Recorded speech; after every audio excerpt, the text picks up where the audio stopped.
And now we welcome one of America's leading architects and a returning San Francisco native, Glenn Rescalvo, partner with Handel Architects. Welcome home. Thank you very much. It's so fascinating, your story, to think that you, well, it's a little bit like a Hollywood star. You had to leave the city to accomplish what you wanted to accomplish, which we're going to go into. And now you come back to your hometown. Do the people that you've known, the people you went to school with at Sacred Heart, do they see you as Glenn, or do they see you as Glenn Rescalvo, the architect that's done what you've done in this country and around the world? You know, I think they see me both ways, but you know, they always keep it dear to their hearts that I am Glenn, the guy that played ball with them and did everything else. But I feel that they're very proud of what I've done, which is great, and they do see me as that architect, which is fantastic. You come into San Francisco with Handel Architects as a partner. You're West Coast. You're in charge of the West Coast office. You come in at a time where I hope the city is going to see more bold and innovative architecture. It's been so completely bland. Right. It was challenging when we first came out. The Metreon was one of the first buildings we did out here, and that was a challenge, but it was at a point in time where I think the city was, the planners, the mayor, and everyone else that was involved in development was ready to take on sort of a new era in architecture.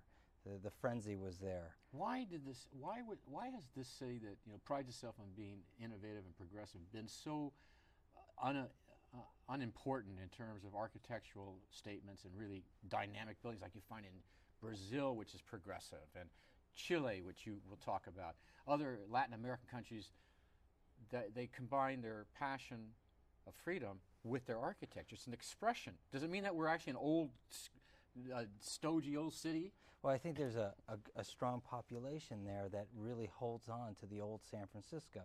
And then you have the anti-growth, anti-height, you throw all that into the mix, and you really, coming in as a developer, you have no opportunity to do much.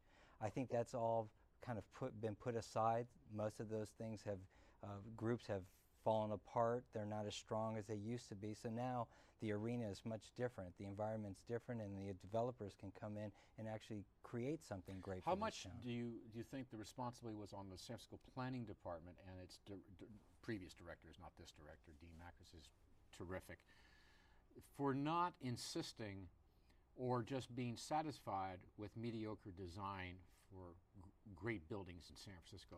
You know, we dealt with that early on, and I think they tried. They really tried, but they had a bit of a struggle because it was unclear how successful they could possibly be.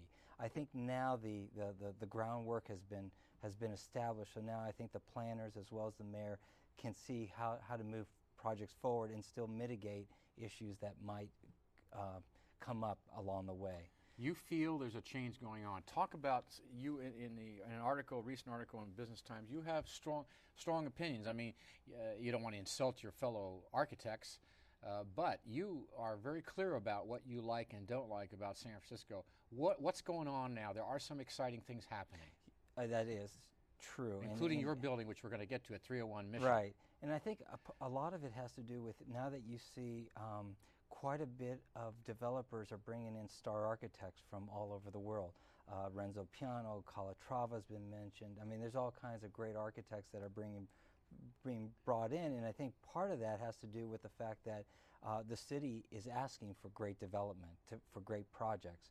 The planners are becoming more aware that maybe locally we don't have the talent, so they're asking developers to bring in star architects. I think that will definitely have an effect on our local architects to really kick it up a notch. So what do you like? What are some of the exciting things? We talked before we went on the air. Of course, what's going on at Golden Gate Park is dynamic. I think the DeYoung Museum is a dynamic design. And the Academy of Science looks like Academy of Science by Renzo Piano is going to be an amazing building. You know, I love the old Lever House or the Zellerbach building on Market Street. It's so beautiful. You know, it's a beautiful SOM building. Yeah. So you know, there's some good architecture. There's a lot of great small architecture in San Francisco. It's really the towers that where we've fallen apart, and I think now it's a whole new era for us, and I think we're really pushing Your that. project at 301 Mission, which I just drove by on my way here, they're up on the 5th floor now with the glass. It's a beautiful. Tell me about what went through your mind. How did you conceive it? What did you have to take in consideration, and so on? Well, you know that Transbay area is probably one of the new areas that are being developed in San Francisco. A very dynamic area. Millennium Partners, who's my client on that building, really wanted to do something spectacular, one of the greatest buildings in the city. So we got to go up to about 645 feet. So you start with a very tall building to begin with. And the idea behind that building is really a crystal, a glass crystal that basically becomes the beacon and shimmers in the light, and because there's quite a few background buildings there. So we had the opportunity. We had almost a perfect stage set to do one of the most spectacular glass buildings in San Francisco. Not only that, but the program within the building is spectacular. Great residential, great amenities. That's right. This is a condominium? Condominium building, yeah. With 400. About 420 units. And 65 floors? And 65 floors. What kind of units are these? Yeah, there's some nice units up there. You going to want to live in one of them? You know, I don't know if this is the I'm building. sure you could have one. But I always look at all my buildings and try to decide where do we want to go next. Which. Yeah. So it's going to be a beautiful building. At night, will shimmer as well. Yeah. I think we've got a design so that we have something going on the top of the building, the ground floor of the building. And that's the other thing that I think is really coming to and becoming very important, is how these tall buildings really settle into the landscape of the city, the fabric of the city. I want to ask you a question. Let's talk about earthquakes. I mean, we should. We hear about these towers. How much did that influence the design of the building, the concept of the building? Huge. We want to do something very spectacular, which is, these open corners, floor-to-ceiling glass, and we want to eliminate as much structure on these corners as possible. So it was a real challenge to really bring all that, the internal structure of the building inward to allow for that. So it's a challenge. It's a big challenge for engineers, especially with concrete buildings, to do these and it moves. sways, obviously. It's designed to sway. Do they have those I hear this like ballasts that they now for use. instance, on the Four Seasons, that's a steel building, and that one actually has shock absorbers within the core of the building to allow it to move with the wind and come back into position. That's the one on Market Street. On Market Street. And you designed that as well? As well, yeah. Was that one of your own? That was one of my own. It's a beautiful building. Yeah. And I think we have some pictures of it. I hope we do. And then the Metreon, of course. I went by that, and that is an unusual building. Yes, it is. That was a challenge, that building. We did that one in collaboration with SMWM here in San Francisco. It was our first project, and it was interesting. Working with the redevelopment agency, which is an entity in its own, was unique and different and very enjoyable. But the great thing about that is it's really a building on a park, and with multi-faces, and it will go through a lot of changes in its lifetime. Yeah. Not physically, but within internally. Now, what do you make of the areas, these new neighborhoods like the Rincon Hill area and the Mission Bay area? In other words, we're not so much focused to downtown anymore. In fact, Mission Street, when I was driving down, I realized Mission Street reminds me more of New York than Market Street. Right. Mission Street has the ability to be just that dynamic, powerful energy. Yeah, and I think that they're very two separate issues. The Mission Street or the Transbay, the Rincon Hill, and Mission Bay are three completely different zones. And I think Mission Street is more like New York because of a couple things. One is its flatness. It's a level street. You can actually imagine having cafes on that street. You can imagine walking that street. Rincon Hill is a little more challenging, a lot of ups and downs, and it's not so pedestrian-oriented yet. And Mission Bay is a completely different animal altogether. It's much more of a campus type of atmosphere. How do you see the skyline with the proliferation of some towers over here on Rincon, which is then there's a gap, and then there's Mission Street in the downtown area? How do you handle that? Is it going to be a fill-in of that, or does it become an anomaly? Or no, there's a little bit of a fill-in there. I mean, it's going to take us a while to get used to as native San Franciscans. That's what I meant. And it's really it depends what side you're coming from. If you're coming from the Golden Gate Bridge, you'll never realize what's going on. If you're coming from the Bay Bridge, of course, it's in your face. And if you're coming from the south, you won't really acknowledge it as much. So I think that I think people would just have to get used to a little bit more height in this town. And it's one of the things that we really need. The Transbay Terminal, are you going to get involved? Well, obviously you're involved with it. With you being the first building, you've already anticipated what's coming. Are you going to be participating in the competition for that? No. I'm going to step aside on that one. There's some big boys in there, and I think they're going to do a fantastic job. What do you think if they do? How high do they want it to go? About 1,000. 1,000. Yeah. What does that do to 301 Mission?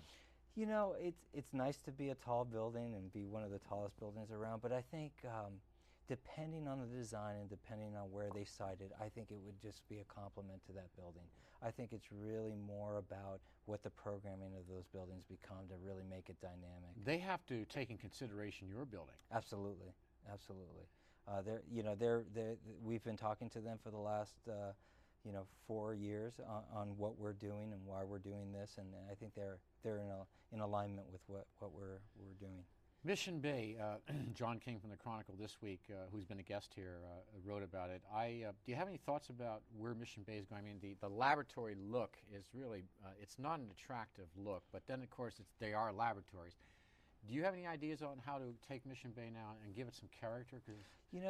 I think that there's an area where the outdoor space is what's most important about that campus feeling. I know they're looking at creating a lot of parks, the streetscape, and a lot of retail as well. It's going to take time, like everything else. For instance, look at the Yerba Buena Gardens. That's a 30-year plan, and it's finally come to final conclusions with the Jewish Museum. So I think it's going to take a matter of time. They could use a little bit of height down there. One or two towers would be nice to bring the scale up. You'd a like bit. to be there with Millennium. Yeah, not too tall, but something.